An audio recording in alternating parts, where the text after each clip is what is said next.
স্কুলে শিক্ষক নিয়োগ ঘিরে ছাত্র বিক্ষোভে গতকাল উত্তপ্ত হয় দাড়িভিট। ইসলামপুরে স্কুল কাণ্ডে দুজন ছাত্রের মৃত্যু।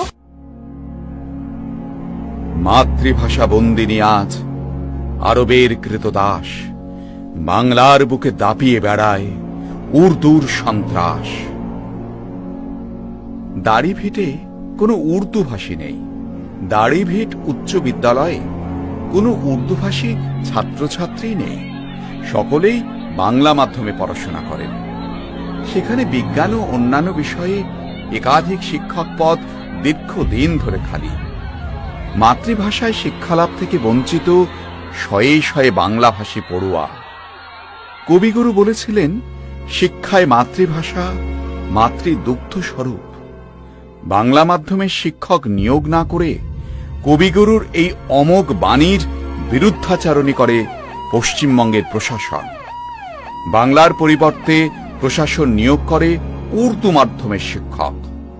যে পাকিস্তান কবিগুরুর জন্ম শতবর্ষে তাঁর সাহিত্যকে নিষিদ্ধ ঘোষণা করে, সেই পাকিস্তানের রাষ্ট্রভাষাকেই কবিগুরুর ভাষার থেকে অগ্রাধিকার দিয়ে রবীন্দ্রনাথকেই লাঞ্ছিত করল এই প্রশাসন।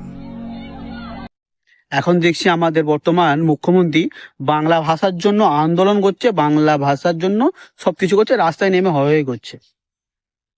তো ব্যাপারটা হচ্ছে 2018 সাল সেপ্টেম্বর মাস, দাড়িভিটে স্কুল, রাজ্যের সরকার আর তাপস বর্মন দুজনকে পুলিশ গুলি করেছিল। কি জন্য গুলি করেছিল?